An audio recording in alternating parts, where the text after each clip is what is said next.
De otras maneras, como David ya sabía quién era su fundamento, él, en medio de su aflicción, la palabra fue su consuelo. ¿Saben cuál es el problema de no saber dónde hallar consuelo? Llamamos a ti, Jesús. En que en principio no se ha entendido quién es tu fundamento. Pero todo aquel y toda aquella que ha entendido cuál es su fundamento, debe de entender que ese fundamento, bajo la vivencia de la palabra, le va a llevar a entender que es su consuelo en medio de la aflicción. Dicho más gitano y más campechano: no busques consuelo donde no lo vas a hallar. Solamente el consuelo lo vas a encontrar en la palabra. Porque la palabra dice David: porque tu dicho me ha vivificado. Bueno, vamos a entrar en ello. Miren, la primera pregunta que a mí me nace leyendo este salmo es: acuérdate de la palabra dada a tu siervo. Para ello, tengo que irme y haceros un pequeño recordatorio. Si pongo esta historia es para luego llevarlo al final de una vivencia personal con nosotros, ¿vale? Vosotros dejadme que ahora haga esta pequeña introducción para luego llegar a donde hay que llegar. Porque él le dice: acuérdate de la palabra dada a tu siervo, en la cual me has hecho esperar. Miren, para ello me he tenido que ir a ver cuáles son las promesas que Dios le dio a David. Y vamos a hablar de ellas. Punto número 1, le dio la promesa de ser rey. La segunda promesa que le dio fue la de fidelidad y protección. Y la tercera promesa que le dio fue la del pacto eterno, que su linaje continuaría en el trono. Y ahora vamos a hablar de la primera promesa, la promesa de ser rey. Mira, Dios coge a David, menospreciado y desvalorado, sin que nadie apostara por él, abandonado. Pero miren, llega Dios por medio de Samuel y le dice: ve, que me he provisto de rey.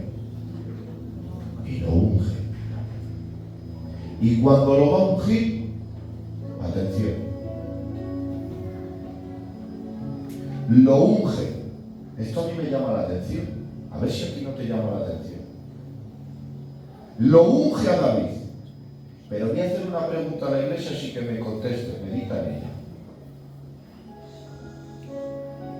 Pero en ese momento fue el rey David de Judá.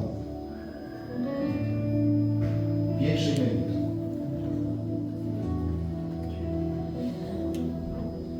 No. ¿Sabes cuál es el problema de no saber tener un fundamento? Que confías en los hechos, no en las promesas de Dios. ¿Sabes cuál es la grandeza de un hombre que sabe cuál es su fundamento? Que lo que Dios te ha dicho es como si ya hubiera sido hecho, que ahora no esté hecho. Por eso David era tan grande, dice, era conforme al corazón de Dios. David entendió que su trabajo era estar con las ovejas. David entendió que su labor era quitarle al lobo y al oso la oveja del cual quería despedazar al ganado. Pero aunque David entendió su labor y su trabajo, nunca descuidó a Samuel cuando vino y lo ungió. Es decir, David sabía que había sido ungido por Dios a través de Samuel, pero no le hizo falta el reconocimiento del hombre para saber que era rey. Dicho de otras maneras, hay gente que como su fundamento no es Cristo, no tiene seguro ser un hijo de Dios y con ello beneficiarse de todas las cosas de hijo como Cristo en Cristo Jesús. Pero todos aquellos que viven bajo el fundamento de Cristo Jesús, no le hace falta que nadie le diga ni le recuerde cuáles son las promesas y los beneficios de vivir como un hijo en Cristo Jesús. Por eso, siempre, ¿lo puedo decir? Por eso siempre abandonan, porque aún no han tenido un fundamento. Pero los que ya tienen un fundamento, dice Pablo, ¿quién me podrá separar del amor de Cristo? Amén. Dice nada. Voy a decir algo. En la barca, Jesús dormía. Los discípulos les entró un ataque de ansiedad. ¡Qué bien, Dios! Las olas golpeaban la barca. Se empezaron a desmoralizar. Empezaron a ponerse nerviosos. ¿Saben por qué Cristo estaba durmiendo tan tranquilo? Porque aunque era 100% Dios, era 100% hombre. Porque hay una tormenta, no le inquietaba. Él sabía lo que era. Muy bien. Que no te inquieten unas horas. Dicho de otra manera, que no te inquieten los problemas. Descansa en Dios. Como decía nuestro hermano Lisardo, descansa en el Señor. ¿Por qué? Porque tu fundamento no es otro que Cristo Jesús. Y si ese fundamento lo has entendido, harás como David. Pero miren, tiene que huir y aún no es puesto como rey. ¿Sabe lo que dice la palabra del Señor? Dice, ya está ungido, y huye de Saúl. No lo digo yo, lo dice la Biblia, porque quería matar. Qué grandeza tenía David. Él sabía que era el rey, pero si tenía que huir de Saúl, huía. Huye de lo que tengas que huir, pero no pierdas tu sitio ni tu posición. Porque lo que eres por Dios. Y lo que te ha dado, te lo ha dado Dios. Amén. Bueno, pues huye David, tiene la grandeza de huir. Muere Saúl. Mira, ¿sabéis que hubo un momento antes de que lo proclamasen en Judá a David como rey, que David tuvo en su mano a Saúl y lo pudo matar, pero dijo, líbreme Jehová de tocar yo al ungido de Jehová? El que sabe quién es su fundamento, sabe esperar al momento de Dios. Amén. ¿Me habéis entendido? Amén. Yo sé que es una iglesia madura y de Dios. David supo respetar a Saúl. Aunque Saúl no estaba con él, pero supo respetarlo. ¿Sabes cuándo jamás serás destronado? Cuando sepas respetar tu sitio, pero también el de tu hermano. Bien.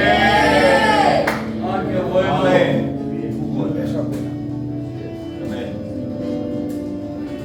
Bueno, la segunda promesa, porque al final la promesa se cumple, muere Saúl y David se hace rey.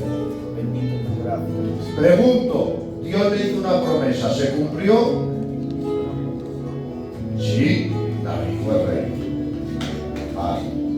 Segunda promesa.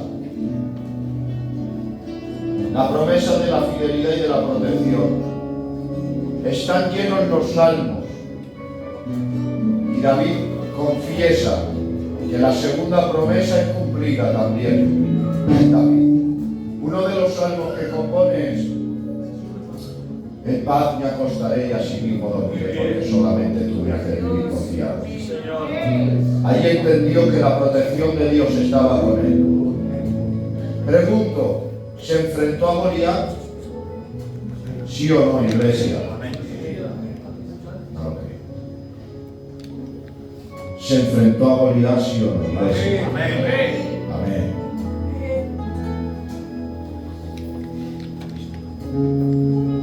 Yo digo, David era perfecto. Era perfecto. Y tendría temores. Pero aunque tenía temores, era más grande la confianza en Dios que su temor. Amén. No te refugies tanto en tus temores y confía más en la palabra. Bien.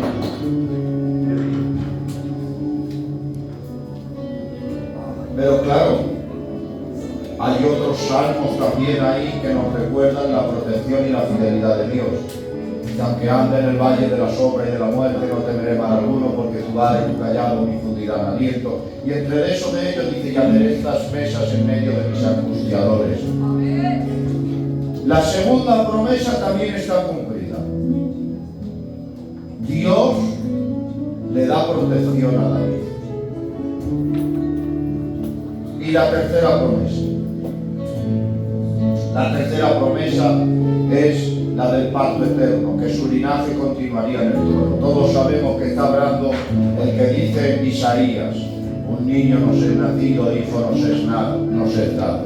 Sobre su hombro será llamado consejero, Padre eterno, príncipe de paz. Se estaba refiriendo que de David saldría el linaje, saldría el Salvador, y se tendrá que cumplir en el reino milenial, donde Dios ahí establece, aleluya, se sienta en el trono. Pero mirad, lo estoy diciendo así para que entréis en la historia. Pero claro, pregunto, ¿esta tercera se ha cumplido o se tiene que cumplir? Se tiene que cumplir. Pero ahora yo me hago una pregunta. David, no viendo la promesa, confió y se alegró y se gozó. ¿Saben cuál fue el fruto de gozarse? Que lo que Dios dice en su palabra lo cumple. Amén. Más tarde o más temprano, Dios lo que dice en su palabra lo cumple. Amén. ¿Y cuál fue la experiencia de David? ¿Cómo no voy a confiar? Si dijiste que me ibas a poner como rey, me pusiste y ya soy. ¿Cómo no voy a cumplir si tú me diste fidelidad y protección y me has cuidado y me has protegido? Tendré que cuidar, tendré que creer que Dios un día me proveerá en el trono. Vale. Ahora sí, ahora empezamos en el mensaje. ¿Qué significa el Zaí? Y aquí empieza el mensaje, hermanos. Y ya nos vamos a ir al mensaje, ¿vale? Yo la verdad que cuando se habla del que vamos a hablar, yo me enamoro cada día más.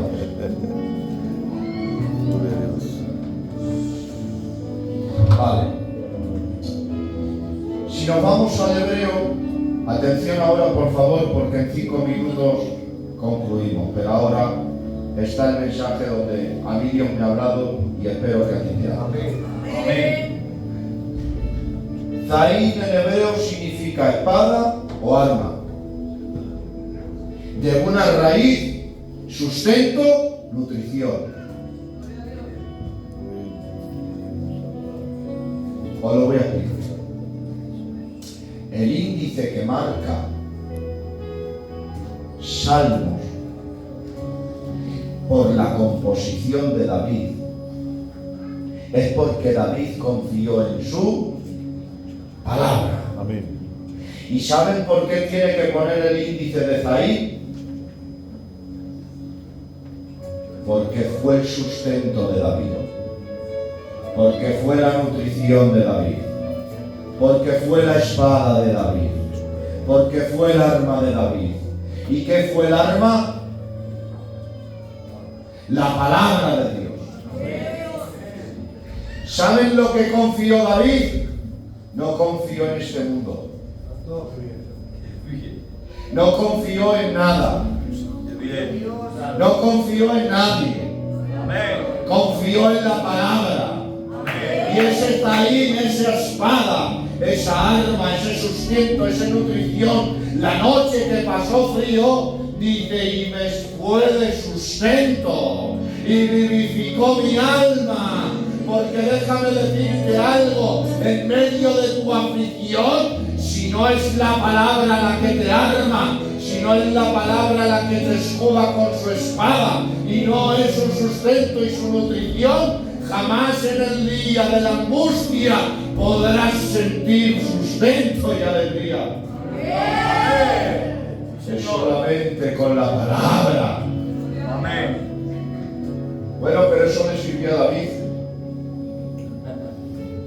David, estamos hablando que estaba en la dispensación de la ley, pero ahora nosotros estamos en el tiempo de la gracia. Bueno, pues ahora es cuando empieza el mensaje. ¿Y qué pasa, pastor, en el tiempo de la gracia para aquellos que ya también nosotros tenemos como fundamento a Cristo Jesús? Pues dice Juan 1:1 y no lo dice. Dice, en el principio era el verbo, y el verbo era con Dios, y el verbo era Dios. ¿Saben? El Nuevo Testamento está también compuesto en el griego. ¿Y saben lo que quiere decir verbo? Quiere decir en griego logos. Y el logos, ¿saben lo que significa?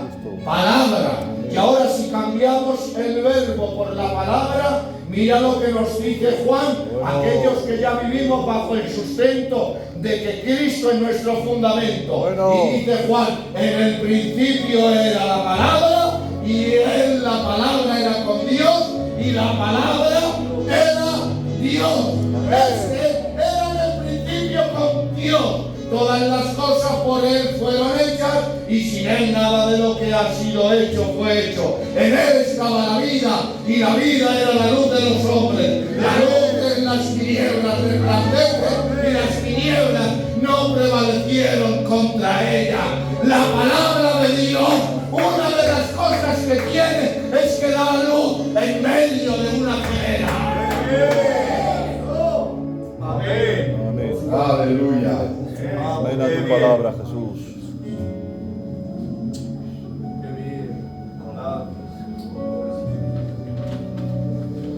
Y ahora tenemos que decir qué dice. ¿Qué dice ahora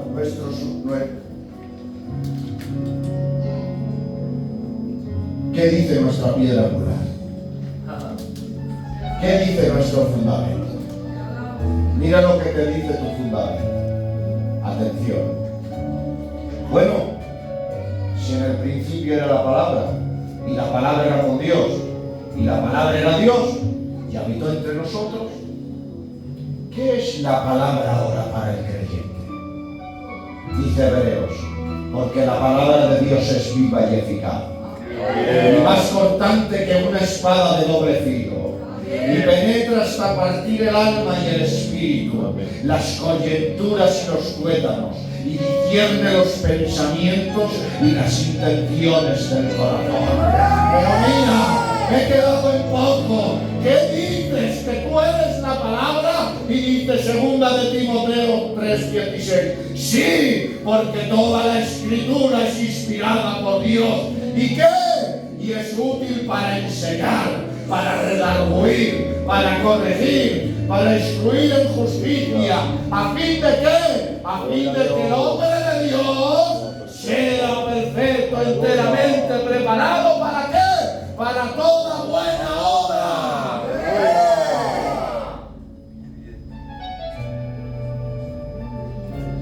¿Qué es la palabra? La palabra es la que te sostiene. La palabra es la que te levanta. La palabra es la que te da esperanza en medio de un caos. La palabra de Dios es sí y amén. Bueno, ¿y qué nos exige? El fundamento. Estamos terminando. Pero mira, qué preciosos. ¿Qué nos exige la palabra de Dios? No voy a decir los textos enteros, solo los índices. ¡Qué bien! Amarás a Dios sobre todas las cosas. Amarás a tu prójimo como a ti mismo. ¿Qué me dice? ¿Qué me exige? ¿Qué me exige en mi fundamento? Predicar el Evangelio, vivir en santidad, obedecer sus mandamientos, ser la luz del mundo, la sal de la tierra, perseverar en la fe. Buscar su reino y su justicia, y las demás cosas vendrán por añadidura. Permanecer en él. Vosotros, aleluya. Y el 10 me encanta. Este punto número 10 me encanta. Dice: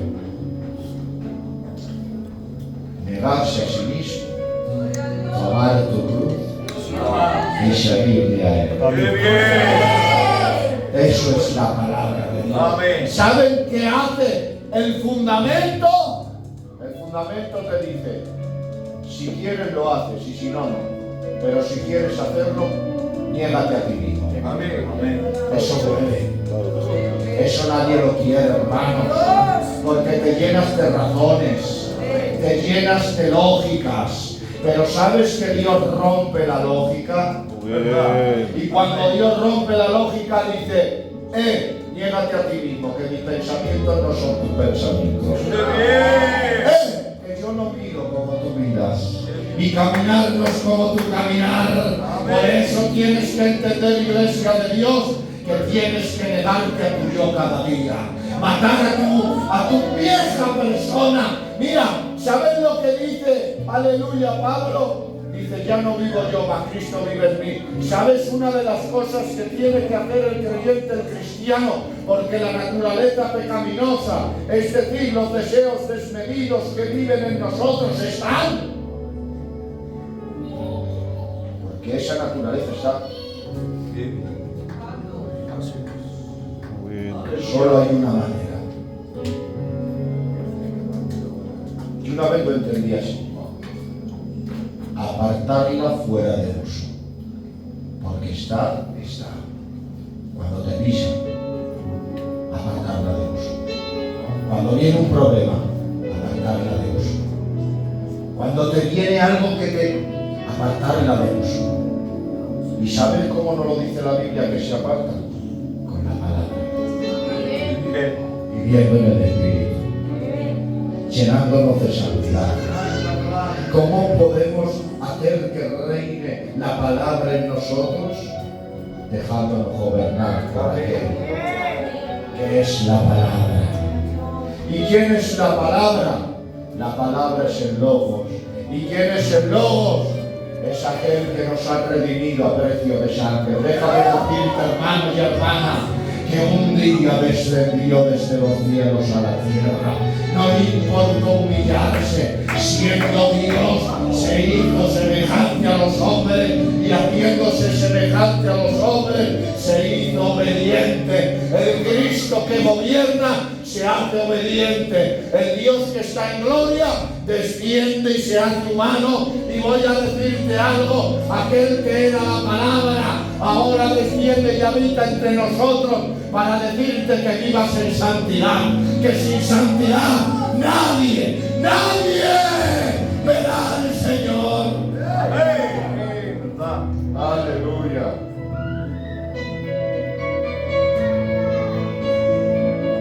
Termino con una historia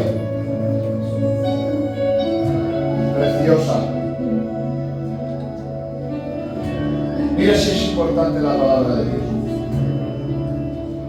Dice: había una joven que que vivía con su abuelo. Entiende, por favor, qué preciosa esta historia. Había una joven que vivía con su abuelo. En una casa humilde en el campo. El abuelo era un hombre sabio y devoto que leía la Biblia cada mañana sin falta. Un día la joven le preguntó: abuelo, ¿por qué lees la Biblia todos los días si muchas veces olvidas lo que lees? Lo voy a repetir porque es una historia preciosa y de Dios. Dice que había una joven que vivía con su abuelo en una casa humilde en el campo. El abuelo era un hombre sabio y devoto que leía la Biblia cada mañana, sin falta. Dice, pero un día les preguntó la joven: abuelo, ¿por qué lees la Biblia si todos los días y muchas veces te olvidas de lo que lees? A esto le preguntó: a veces ni siquiera la entiendo.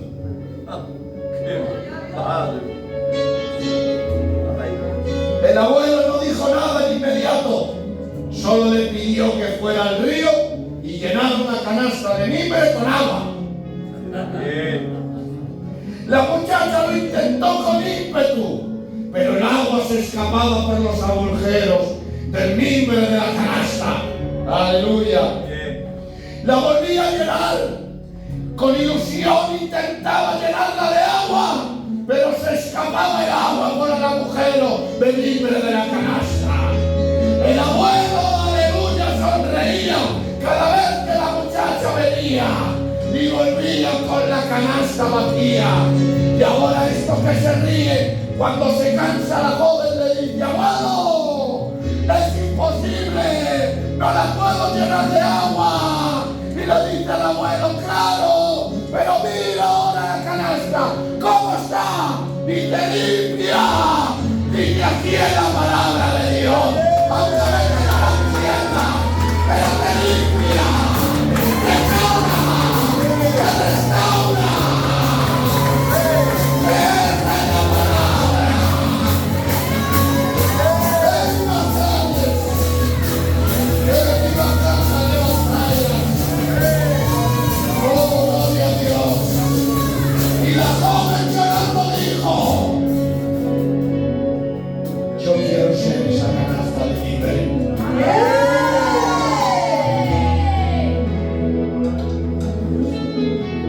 ¿Sabes cuál es el problema? Que a veces queremos entender lo que no se puede entender. Amén. ¿Verdad? Qué bien. A Dios no hay que entenderlo, hermanos. Amén. ¿Cuándo vamos a entenderlo? Dios. 0 más 0 veces no es 0. A veces es 1000. Qué bien. No hay que entenderlo, hay que obedecerlo. Amén. ¿Verdad? ¿Y por qué Dios esto? Deja a Dios. Que eres soberano. Que eres perfecto. ¿Sabes lo que es la palabra perfecto? Que en Él no hay error. Por eso Job un día tuvo el atrevimiento de hablar con Dios. Pero Job, cuidado, que Dios tiene respuesta, y te va a poner y te va a ceñir como varón tus lomos y te va a decir: ahora vas a pasar por mi trato, a ver si es verdad, a ver si es verdad que tú ahora me entiendes. Y le dice: Job, ¿acaso has podido tú poner algún día el alba en la mañana? Job, ¿has mandado tú a la mañana en sus días? Job, ¿le has dicho tú a las olas del mar: hasta aquí llegarás y no pasarán para que no se enseñoreen? Job, dímelo, házmelo saber. Dice Job: una vez hablé, 2 veces mostré callará mi boca. De oídos te había oído, mas ahora mis ojos te ven. Dios quiera en medio de nuestro pueblo que no lo escuchemos de oída, sino que por medio de la palabra haya un convertimiento real y lo podamos ver con los ojos de la fe. Y que se lleve la gloria a Dios. Amén. Porque Él es excelente, hermano. Amén. Qué bien. Bueno, ha dicho una promesa muy bonita nuestro hermano Isaac. Venid a mí los cansados. Pregunto, ¿la cumple Dios? Yo quiero que me digáis una vez que acabamos. ¿La cumple Dios? ¡Sí! ¿Te hace descansar cuando estás trabajado? ¿Sí o no? Amén. O problemitas. Vale. Te voy a decir otra promesa. Dice, en el mundo tendréis. Dice, pero Confiar. yo he vencido al mundo. Amén. Otra promesa que te dice, confía, que la vencido. Pregunto, ¿ha vencido? Sí. Ya he predicado, no me voy a poner ahora a predicar de que Dios murió, resucitó, ya lo sabéis. Pregunto, otra promesa, que estaré con vosotros todos los días. Y pregunto yo, David en su primera promesa, cuando le dijo Dios que iba a ser rey, ¿lo cumplió? Sí, la iglesia, ¿sí o no? Amén. Amén. Cuando escribe los salmos y vemos la protección a David, ¿la cumplió, sí o no? Amén. Ahora digo yo, cuando él dice que se cumpliría de que en su trono y todo su linaje iba a perdurar eternamente en Cristo Jesús, ¿lo hará? Y yo ahora te digo, iglesia, nos ha prometido Dios que un día vendrá por su iglesia. ¿Lo hará? Yo digo que sí. Yo digo que será. No vive con esperanza. Vive con ilusión. Si Dios ha cumplido, también cumplirá en su final. El Dios que no miente, un día vendrá y tampoco tardará.